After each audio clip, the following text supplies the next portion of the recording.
Saya bersekolah di sekolah Katolik swasta sepanjang hidup saya. Tahun pertama, orang tua saya berpisah. Mulai tahun pertama, saya berpesta setiap akhir pekan.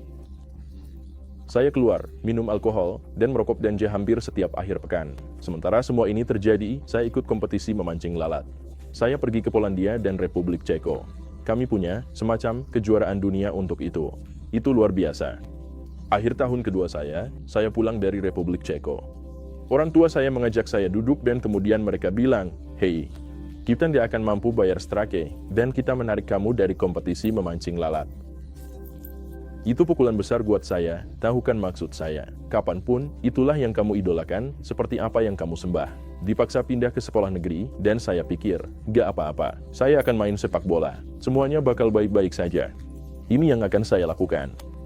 Dan setelah itu, saya mulai terlibat dalam hal-hal yang jauh lebih buruk. Saya punya kekosongan besar ini, yang seharusnya diisi oleh Tuhan, dan saya malah mengisinya dengan berbagai macam narkoba, tahu kan? Minggu pertama saya pindah ke sana, ibu saya memergoki saya dengan 1 ons ganja dan timbangan, dan saya pada dasarnya sedang menyiapkan diri untuk menjual ke anak-anak. Dan dia bilang, "Oh, tidak, kita nggak akan membiarkan ini terjadi." Dia menyuruh saya membuang semuanya, dan itu cukup berat. Saya masih berutang pada beberapa orang, dan saya berpikir, aduh, gimana saya bisa bayar ini balik? Dan saya masih hidup dengan gaya hidup yang seperti di daerah kumuh. Selama waktu ini, saya melakukan dosa nafsu, dan ini sangat buruk, mengerikan untuk jiwa kamu. Kamu benar-benar merasa nggak layak untuk punya hubungan dengan Tuhan. Ketika kamu sedang dalam dosa besar, kamu terus saja menambahkannya. Kemudian tahun terakhir datang, tapi saya cedera saat main sepak bola. Dan kemudian saudara saya duduk di tribun. Dia bilang, "Bro, saya nggak sabar. Saya yakin sekarang dia punya kemampuan untuk mendekat kepada Kristus, utahumat." Dan akhirnya, itu bukan yang terjadi. Keadaannya malah makin parah. Rasa sakitnya terus bertambah dari situ. Dan saya mulai terlibat dengan narkoba yang lebih parah. Saya hampir seperti seorang pengganggu. Kepada semua anak-anak lainnya. Saya benci kalau kamu baik. Saya benci otoritas. Jadi maksud saya, seperti Tuhan, otoritas tertinggi. Saya bilang, bukan saya, bro. Jadi, kamu tahu, buruk ke anak-anak, buruk ke guru-guru, buruk dalam cara saya memperlakukan cewek-cewek. Saya nggak pernah berusaha di sekolah, kayak nggak peduli sama sekali. Dan Trey bilang, "Hey bro, kamu bisa dapat bantuan." Dan saya bilang, nggak bisa, bro. Dan saya bilang ke saudara saya, kayak kita nggak bisa punya hubungan. Saya benci dia, dan saya benci ayah saya. Saya benci orang-orang yang mencoba membawa saya ke gereja. Bahkan orang-orang yang mencoba mendoakan saya semakin benci mereka. Dan saya bilang, "Nggak bro, bukan saya, itu bukan saya. Saya nggak cukup baik." Jadi ya, saya cuma pakai narkoba terus-menerus selama ini. Dan akhirnya saya lulus, entah bagaimana caranya. Lalu saya kerja di toko rokok di Ability, di mana saya bisa jual narkoba dan bisa melakukan hal-hal ini dengan lebih mudah. Dan semua teman-teman saya adalah pengedar. Dan kita bisa jual semua narkoba di sekitar kota. Dan keluarga saya cuma nyerah sama saya. Hampir kaya, bukan mereka nyerah sama saya, tapi mereka hampir kehilangan harapan kalau mereka bisa mengubah saya. Mereka semua takut saya bakal overdosis, dan maksud saya, mereka nggak jauh dari itu. Saya sangat sering merasa ingin bunuh diri. Saya sampai di titik di mana polisi mulai memperketat pengawasan terhadap saya. Dan mereka datang, saya lihat, seperti semua polisi negara bagian, sheriff. Mereka semua seperti mengerumuni. Mereka semua ada di telepon. Dan teman-teman saya keluar dari toko rokok dan mereka seperti melihat-lihat dari dalam mobil mereka. Dan mereka bilang, "Tunggu sebentar." Mereka angkat telepon. Mereka bilang, "Bro, mereka semua lagi di telepon. Mereka lagi nyari seseorang, bro. Gue rasa mereka nyari lo, bro." Dan kemudian mereka semua parkir di luar toko, kayak nungguin saya keluar. Dan saya yakin banget mereka memang begitu. Dan ini seperti satu-satunya kesempatan saya. Saya duduk di dalam, kayak, "Bro, kita sayang lo, bro. Kayak, lo udah jujur, tapi gue minta maaf. Maaf semuanya harus terjadi dengan cara begini. Saya nggak bermaksud ini terjadi." Dan ada beberapa mobil polisi yang berjejer tepat di luar toko. Dan saya berpikir, oke, sepertinya memang begini jalannya. Dan saya bilang, "Tunggu, nggak harus berakhir seperti ini." Saya berpikir, mungkin, meskipun saya merasa seperti pendosa terburuk, saya akan berdoa sekali. Jadi saya masuk ke kamar mandi. Saya sembunyikan semuanya di atap dan saya berdoa sambil berlutut. Dan saya bilang, "Tuhan, kalau Engkau bisa keluarkan saya dari ini, saya janji, saya akan berhenti dan saya akan keluar dari toko." Tapi kayak, saya nggak tahu soal menyerahkan hidup saya ke engkau, tapi saya akan berhenti dan jadi. Saya masuk ke mobil, kunci toko. Saya pergi, mobil polisi ngikutin tepat di belakang saya. Terus mereka belok. Dengan lampu mereka menyala. Wow, oke. Itu konyol banget kayak Tuhan. Tuhan itu nyata. Wah, ini luar biasa. Saya kembali ke satu hal yang membuat saya merasa aman, yaitu memancing ikan terbang. Saya dapat pekerjaan sebagai pemandu tepat setelah itu. Ada orang ini yang merangkul saya dan bilang, "Hei, biar saya ajarin cara ngelakuin ini di sini, dan ini di New Braunfels," katanya. "Saya akan ajarin kamu cara ngelakuin ini, kamu tinggal kasih waktu kamu dan kita akan." Maksud saya, kita akan dapat banyak uang, kamu bakal bersenang-senang. Tapi sebenarnya saya baru mulai karir kamu karena ada seseorang yang melakukan ini untuk saya, dan itu luar biasa. Dan saya telepon teman saya, Logan, saya bilang, "Bro, saya punya kesempatan gila sekarang. Saya cuma kayak. Saya butuh tempat untuk tinggal, dan saya tahu kamu tinggal di San Marcos, dan saya cuma butuh tempat untuk tinggal." Dia bilang, "Oke, bro, saya cuma harus kasih tahu kamu kalau ada sesuatu di rumah ini. Ada yang sangat salah dan saya nggak bisa tidur." Dan saya terus-menerus merasa tersiksa. Dan saya bilang, "Bro, saya nggak tahu kamu ngomongin apa." Dia bilang, "Nggak, ada yang sangat salah." Dia bilang, "Saya juga nggak percaya sampai saya harus tinggal dengan itu. Saya nggak tahu gimana itu bisa ada di sini, tapi itu sangat nyata." Dan saya bilang, "Bro, udahlah, jangan parno. Bro, saya nggak tahu kamu ngomongin apa, tapi itu kayaknya terlalu konyol. Saya nggak tahu gimana itu bisa terjadi. Tapi saya cuma nggak percaya." Dan saya bilang, "Pas saya ke sana, bro, kita bakal pesta, kamu bakal lupa semua tentang itu, bro." Jadi saya sampai di sana, nggak peduli sama tanda-tandanya dan saya juga mulai merasakannya. Kayak, pas saya masuk ke sana dan nginep beberapa malam di situ. Saya merasa seperti ada beban di pundak saya, kayak lagi jongkok, kayak ada beban di pundak kamu setiap saat. Dan kemudian jalan-jalan malam, saya juga nggak bisa tidur. Dan waktu itu saya tidur di sofa. Dan udaranya begitu tebal, saya hampir nggak bisa bernapas. Dan rasanya hampir seperti ada seseorang yang mengawasi kamu. Kayak ada sesuatu yang selalu ada, kayak tepat di sebelah kamu. Dan rasanya selalu seperti ada yang mengawasi kamu. Seperti di setiap sudut, ada seseorang di sana. Selalu ada, seperti bau tenik, seperti datang kembali. Seperti, wah, apa itu tadi? Seperti, dari mana asalnya itu? Atau tiba-tiba kamu merasa sangat dingin atau sangat panas. Aneh sekali, seperti hal yang aneh. Dan kemudian teman-temanku masih melakukan ini, kamu tahu, jualan apa saja yang mereka bisa untuk dapat beberapa dolar. Dan, kamu tahu, kita selalu naik mobil, nganterin barang, balik lagi, terus kita bisa makan malam. Jadi, dari situ malah makin parah. Masih pakai obat-obatan yang sama, gonta-ganti, masih berpesta, keluar-keluar. Dan akhirnya, ayahku meneleponku. Dia bilang, "Hei, aku lagi berdoa. Dan aku nggak tahu apa yang sedang terjadi, tapi aku butuh kamu untuk berdoa. Aku baru saja melihatmu, jiwamu, dan hatimu, dan aku bahkan tidak pernah tahu." Dia cuma bilang, "Maaf banget. Aku nggak tahu rasa sakit yang kamu rasakan." Dan aku juga nggak bisa percaya. Aku bilang, Apa maksudmu? Gimana bisa lihat itu?" Dan kemudian aku sadar, mungkin Tuhan memberimu sebuah penglihatan. Dia bilang, "Tolong berdoa, bro. Tolong, ya." Dan aku nggak. Kemudian hari itu, jantungku mulai berdebar-debar kayak mau copot, mulai berdegup kencang. Aku bangun, jalan-jalan keliling ruangan beberapa kali dan aku bilang, "Bro, ada yang nggak beres nih." Dan kemudian, sekeras apapun aku mencoba bernapas, dan aku angkat tanganku di atas kepala, mencoba bernapas, ambil oksigen, tapi nggak berhasil. Nggak ada oksigen yang benar-benar sampai ke otakku dan aku berpikir, ini adalah aku mati, begini cara semuanya berakhir. Aku berpikir, begini cara semuanya berakhir. Tuhan memberiku begitu banyak kesempatan. Dan aku berpikir, begini cara semuanya berakhir. Dan semua hal yang aku lakukan pada tubuhku, ya tentu saja, akan berakhir seperti ini. Jadi rasanya kayak kenyataanku mulai menghilang. Kayak, dindingnya runtuh, dan selesai. Hah, kamu gagal lagi. Dan bukan itu. Oh, setan, dan sekarang dia baru saja mengambilku. Rasanya kayak, enggak, aku menolak Tuhan. Aku lari ke setan. Ini semua nyata, dan aku rasa aku harus mencari bantuan supranatural. Dan aku lari keluar, dan rasanya aku sekarat. Aku nggak bisa bicara. Aku lari ke salah satu teman sekamarku, dan aku bilang, bro, kayaknya aku mau mati nih. Aku nggak tahu. Dia tanya, kamu mau naik mobil? Aku berpikir, jalan-jalan naik mobil. Aku bilang, bro.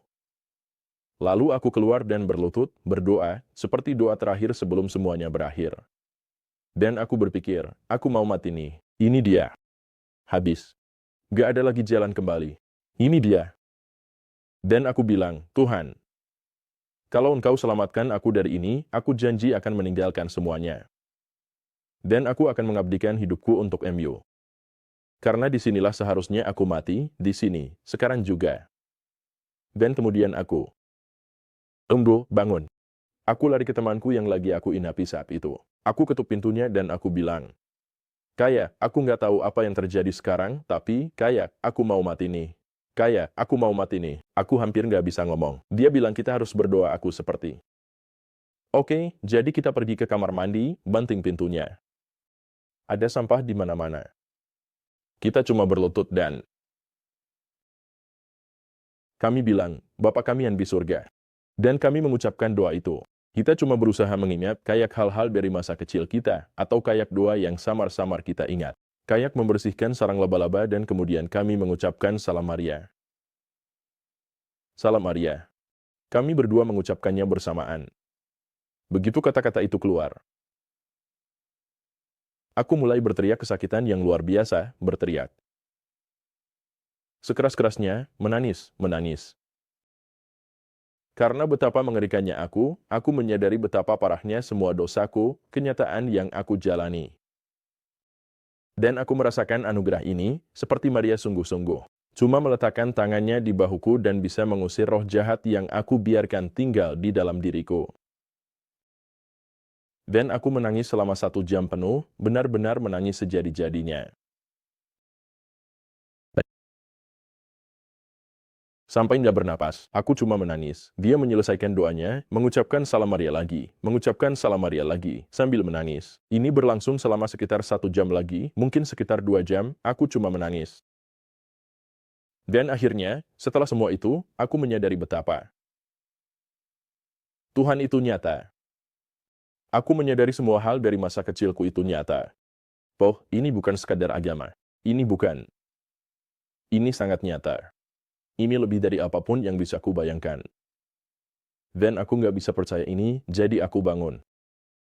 Dan akhirnya aku bisa bernapas, dan aku punya suara hati seperti suaraku kembali, suaraku nggak terdengar sama dan aku langsung memeluk temanku. Aku bilang, aku kembali, bro, aku kembali. Dan dia cuma senyum, kayak, selamat datang, bro, kayak, gue bangga sama lo, bro. Dan aku bilang, bro, aku kembali. Kayak, aku nggak tahu apa yang baru saja terjadi. Dan kemudian kami langsung berlutut lagi. Kami bilang, terima kasih banyak, Tuhan, atas kesempatan ini. Terima kasih telah memberikan temanku kemampuan luar biasa ini untuk datang dan bekerja melalui dirinya.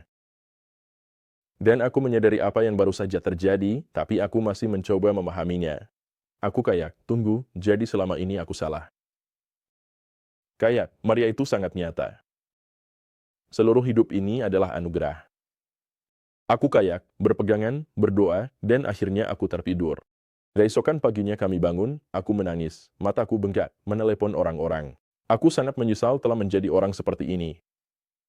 Aku menelepon setiap anggota keluarga, menelepon semua temanku, bilang, aku sangat menyesal. Dan bilang kalau itu salahku dan itu bukan diriku yang sebenarnya. Aku nggak mau berubah. Aku duduk di sana di rumah yang sama, kan? Aku gemetaran. Kayak lagi bingung banget. Dan aku ngalamin ini, bro. Teman-teman serumah turun ke bawah. Mereka mulai menertawakan aku, kamu kelihatan bingung, kamu kelihatan tersesat. Dan rasanya kayak musuhku bekerja lewat mereka buat coba ngebuat aku keluar dari jalur. Temanku, teman yang sama, turun ke bawah. Dia bilang, kita harus pergi pengakuan dosa. Dan orang ini bahkan bukan, kayak Katolik. Kayak, kita bahkan bukan Katolik. Gila banget. Benar. Jadi, dia turun, kita pergi ke pengakuan dosa. Ya, bahkan bukan ke pengakuan dosa, kita cuma pergi ke gereja, kan? Kita ada di tempat parkir gereja. Lalu aku masuk ke gereja dan rasanya kayak pertama kalinya. Dan aku benar-benar ketakutan, tapi aku juga kayak skeptis, tapi aku tahu kalau itu adalah rumah. Rasanya kayak pulang ke rumah setelah kayak nggak pernah ada di sana sebelumnya. Rasanya hampir kayak orang tunawisma di istana yang bersih banget. Aku ada di dalam, aku panik banget. Jadi aku langsung pergi ke patung Maria dan cuma pengen ngucapin terima kasih karena udah nyelamatin hidupku. Kayak, aku bahkan nggak tahu siapa kamu. Tapi kamu adalah orang yang akan aku dedikasikan hidupku untuk. Dan aku mau menghabiskan setiap detik dalam hidup ini. Untuk mendedikasikan diri mengenalmu dan datang untuk mengetahui perjalanan putramu. Dan aku cuma melihat ke atas ke arah putranya, Yesus, disalib. Aku langsung nangis lagi. Kayak, aku nggak percaya kalau aku bisa dapat kesempatan kedua. Wah, itu luar biasa. Akhirnya, aku mikir, wah, kayaknya pengakuan dosa nggak beneran ada. Aku rasa kantor gereja bahkan nggak buka. Kita keluar, dan aku cuma bilang, terima kasih banyak udah bawa aku ke gereja. Dan aku melangkah keluar, dan aku lihat ada wanita keluar dari kantor depan. Dan aku bilang, hei, ada apa ini? Ada, kayak, pastor di dalam. Dan kita masuk ke sana, dan kita kayak. Dua orang pecandu ini yang lagi jalan-jalan dengan pakaian compang-camping bilang, hei, ada apa, bro? Dan wanita di depan itu bilang, iya, tentu saja. Dia ada di dalam. Dia akan segera menemui kalian. Kita duduk di lobi depan kayak. Iya, tentu saja. Kita cuma nunggu. Dan dia bilang, hei, ibu, bolehkah mendengar pengakuan dosa sebentar? Dia masuk ke dalam, keluar, dan dia berseri-seri. Dia cuma bilang, masuk aja, bro. Jadi aku masuk ke sana, dan aku langsung melihat seorang pastor. Serius, untuk pertama kalinya, aku mengakui setiap dosa berat yang mungkin ada. Seperti semua ini dan aku nangis sejadi-jadinya sepanjang waktu, emosional banget. Aku bahkan gak bisa percaya kalau aku beneran ada di sana, tapi pastor itu melihatku dengan, kayak, mata Tuhan. Bilang, kayak, enggak, aku senang kamu di sini. Aku nggak percaya kamu ada di sini. Kayak, ini indah banget. Kayak, aku memaafkanmu. Dia melihatku dengan mata itu, bilang kayak, aku memaafkanmu, bro. Dan aku cuma nangis, bilang ke dia, aku udah ngelakuin ini. Dan dia, kayak, nggak ada wajah penghakiman sedikit pun yang ditunjukkan padanya. Dan kemudian, setelah itu, dia bilang, hukumanmu adalah Mazmur 91. Dan maksudku, Mazmur itu intinya bilang, kalau kamu mencari perlindungan pada Tuhan, kamu akan dilindungi dari semua api, panah yang terbang di malam hari. Dan itu bilang kalau kamu nggak perlu takut sama setan, kan? Dia menang. Yesus menang, kan? Kita nggak perlu takut. Kita nggak perlu pernah menyerah pada tipu muslihat musuh. Lalu dia merogoh ke dalam lemari kecilnya atau apalah itu. Dia mengambil rosario. Dia memberkatinya dan dia bilang, inilah cara jiwamu akan diselamatkan. Aku ambil itu dan aku kayak, melihatnya, kayak, aku ingat benda ini. Dan aku ambil itu dan aku langsung keluar kayak jiwaku terlahir kembali. Woa, ada apa ini? Kamu ngerti maksudku, kan? Setelah pengakuan dosa, aku merasa ringan. Aku kayak, oke, aku tahu apa yang harus aku lakukan. Aku nggak benar-benar tahu apa yang harus aku lakukan, tapi aku tahu selama aku punya ini, aku dan benda ini. Kita akan baik-baik saja. Kita bisa melawan segala jenis kejahatan yang ada di dunia ini. Kita akan baik-baik saja. Dan aku nggak perlu takut lagi. Aku nggak perlu lagi punya kecemasan ini. Kita pulang ke rumah. Aku dan temanku berdoa rosario untuk pertama kalinya. Dan kita kayak ngikutin, dengerin, kayak video YouTube, sambil coba berdoa bareng. Kita muncul dengan ide-ide besar dan mendalam, cuma duduk di situ. Kayak, mereka datang ke kita, mengalir melalui kita. Dan kita cuma berdoa, kayak, ini keren banget. Lalu aku turun ke bawah dan aku harus cerita ke semua teman sekamar lainnya tentang hal ini. Kayak, apa yang baru saja terjadi. Lalu aku masuk ke kamarnya dan aku bilang, Bung, kamu harus doa rosario. Dan aku bilang, kamu harus ngerti kalau ini semua adalah ujian, dan aku ceritain seluruh kisah pertobatanku. Aku bilang, bro, kamu nggak bakal percaya. Maksudku, ini gila banget, ini semua nyata. Aku cuma mau kamu percaya pada Tuhan, kamu bisa bertobat, kamu bisa melakukan hal yang sama. Kalau dia berbelas kasih pada pendosa sepertiku, dia pasti akan berbelas kasih pada siapapun 10 kali lipat lebih. Aku bilang ini ke dia dan dia kayak, itu kedengarannya bodoh banget. Aku nggak bisa percaya itu, aku bahkan nggak bisa percaya itu. Kedengarannya membosankan banget. Bro, kamu beneran mau percaya sama wanita di langit ini? Itu kedengarannya konyol banget. Dan itu bahkan nggak kedengaran kayak dia.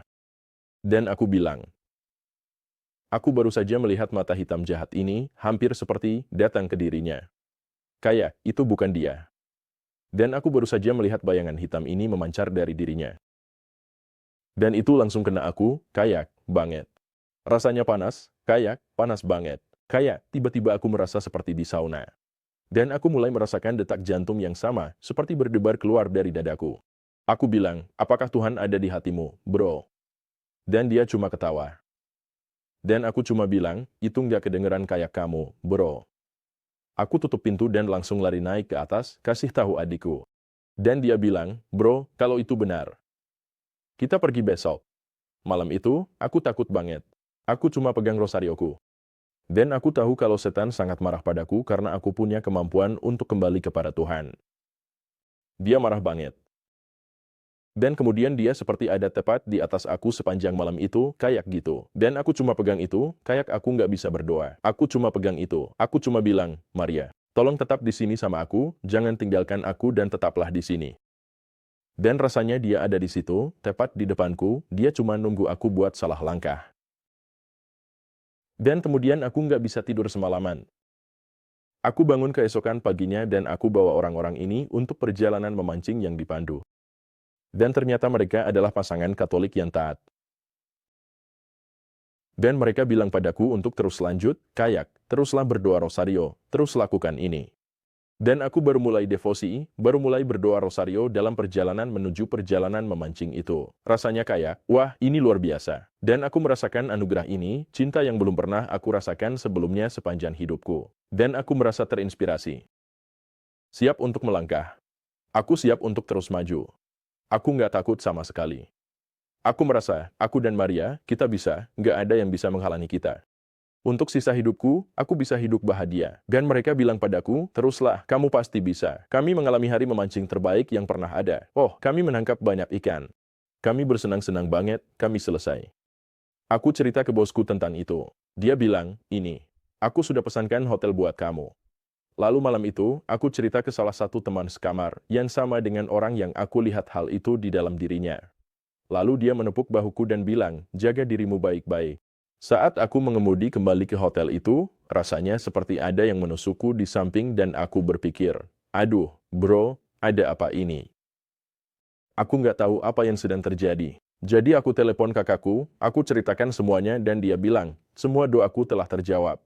Bro, aku nggak percaya ini, dia bilang, aku nggak bisa percaya ini. Aku nggak tahu kenapa aku merasa begitu sama orang itu, setiap kali dia menyentuhku, rasanya seperti ada yang menusukku di sisi kanan. Rasanya seperti Yesus ditusuk di sisi kanannya saat dia di atas salib. Aku merasa, jangan bilang begitu, bro, kayak, aku nggak pantas buat orang itu. Tapi tetap saja, itu konyol. Kamu tahu, aku nggak bisa percaya itu. Jadi aku kembali ke hotel itu dan aku cuma berdoa, kayak, terima kasih sudah menyelamatkan hidupku. Aku menelepon semua orang, mereka menyebutnya panggilan. Aku belum selesai, aku terus saja menelepon orang-orang di daftar. Tidur yang nyenyak ya. Aku bangun keesokan harinya dan pulang ke rumah, lalu aku cerita. Aku cerita ke ayahku tentang itu saat aku bilang, aku harus cerita ini langsung ke kamu. Ini yang terjadi hari itu. Kamu meneleponku. Ini gila, rasanya kayak, aku mendengarnya. Dan aku bilang, iya, bro, memang benar-benar gila. Dan dia bilang, tapi bukan kamu. Kamu ngerti maksudku. Kayak, kamu selalu jadi anak yang nakal. Kayak, nggak pernah ada kesempatan buat balik lagi cuma karena kamu udah terlalu jauh di sisi yang lain. Aku bilang ke dia, dan dia bilang, oke, ya udah, ikut aja ke gereja sama kita kalau mau. Kamu tahu, itu ada di, nggak jauh dari jalan. Aku masuk, dia lagi nyanyi misa, dan aku masuk ke gereja. Aku sedang mempersiapkan untuk misa pertamaku. Aku masuk lewat pintu, sambil memberkati diriku sendiri. Dan kemudian aku merasa, wow, ini rumah. Kayak, ini adalah rehabilitasiku. Ini semua yang aku butuhkan dalam hidupku. Kayak, aku nggak butuh apa-apa lagi. Kayak, disinilah hatiku berada. Dan rasanya seperti di rumah. Jadi aku duduk bareng ayahku, lalu aku melihat ke atas ke arah salib, dan aku melihat wajah Kristus. Dan aku mulai kehilangan kendali, nangis lagi, benar-benar nangis sejadi-jadinya. Dan itu benar-benar nggak bisa dikontrol, kayak benar-benar kehilangan kendali. Aku baru saja mendengar Kristus berkata, aku senang melihatmu. Aku senang kamu ada di sini. Dan nggak ada penghakiman juga. Aku kayak, wow, kalian benar-benar seperti yang kalian simbolkan. Kamu benar-benar dia. Kamu memang hebat. Dan aku cuma pengen tahu lebih banyak tentang orang ini. Aku kayak, apa? Aku bahkan gak bisa memahaminya. Aku benar-benar nangis sejadi-jadinya. Itu adalah pengalaman paling emosional yang pernah ada. Dan aku tahu bahwa, ya, aku gak bisa memberikan apapun selain hidupku untuk Kristus, karena itulah yang dia selamatkan. Dan keesokan harinya, aku pergi ke rumah Trey. Aku nangis sepanjang waktu juga. Oh, iya, malam itu aku nangis. Jelas banget, benar-benar menangis, karena nenek dari pihak ayahku baru saja meninggal. Dan aku bahkan gak ada di sana saat itu. Aku merasa gak pernah menelepon dia saat dia sedang sekarat di rumah sakit. Dan semua hal ini muncul, dan aku benar-benar nangis sejadi-jadinya, kayak, maaf, aku gak pernah ada di sana. Maaf, aku gak bisa jadi orang yang aku inginkan. Dan akhirnya aku ketemu saudara laki-lakiku dan keluarganya. Orang-orang yang aku suka. Aku bahkan gak jadi bagian dari hidup mereka. Dan mereka punya seorang putri. Dan akhirnya aku bisa hadir secara spiritual dalam hidup mereka. Dan saudaraku, mereka langsung memelukku setiap kali melihatku. Dan aku kayak, aku nggak percaya aku benar-benar ada di sini. Mereka bilang, nih, kami buatkan kamu pancake. Kamu tahu, santai aja. Semuanya bakal baik-baik aja, bro. Dan aku masih, air mataku udah hilang, kan? Aku kayak, makan semuanya. Dan aku nggak percaya kalau aku benar-benar jadi bagian dari keluarga yang luar biasa ini lagi. Dan rasanya hidupku terlahir kembali. Bukan secara fisik. Aku masih orang yang sama, tapi jiwaku terlahir kembali. Dan akhirnya kami pergi ke gereja, dan aku merasa, inilah tempat yang seharusnya aku datangi. Aku nggak perlu lagi keluar dan bertingkah gila-gilaan. Aku nggak perlu terus traveling, mencari makna seperti yang aku lakukan di semua perjalanan itu. Semuanya selalu ada di sini. Semua jawaban ada di gereja ini. Semua yang aku butuhkan ada di sini. Dan aku menyadari itu, dan aku mulai punya devosi yang lebih dalam terhadap Rosario. Dan terhadap sakramen-sakramen, aku mulai menerima mereka lebih sering, dan hidupku hanya tumbuh dengan sangat pesat. Aku bahkan tidak bisa membayangkannya. Jadi, Maria, aku punya devosi ini untuknya, dan aku berdoa agar cintaku padamu semakin dalam. Dan memang begitu, aku jadi lebih sering pergi ke kapel, aku lebih sering menerima ekaristi, dan aku punya cinta untuknya yang belum pernah aku rasakan sebelumnya, seperti cinta yang sama sekali nggak seksual. Itu adalah cinta akan keindahan, belas kasih, dan kebajikan, dan itu adalah cara di mana aku bisa mencintai sesuatu pada tingkat yang jauh lebih dalam. Dan dia menawarkan itu kepada kami. Aku mulai menyadari kenyataan yang mendalam, wow, inilah yang harus aku lakukan. Aku nggak percaya, tapi ya. Kayak, ceritaku ini dimaksudkan untuk membantu orang lain. Ini juga dimaksudkan untuk mengubah orang lain dan memberitahu mereka bahwa nggak ada yang terlalu jauh untuk kembali. Ini adalah senjatanya. Kamu dan ini nggak bisa dihentikan. Bunda Perawan yang terberkati, terima kasih banyak telah memberi kami kemampuan untuk datang ke sini. Dan untuk menghormatimu dan memberikan kesaksianku kepadamu. Untuk keselamatan jiwa-jiwa dan untuk diri kita sendiri, dan untuk kemuliaan Tuhan dan Putramu. Salam, Maria, penuh rahmat, Tuhan sertamu, terpujilah engkau di antara wanita, dan terpujilah buah rahimmu, Yesus. Santa Maria, Bunda Allah, doakanlah kami yang berdosa ini, sekarang dan pada saat kematian kami. Amin.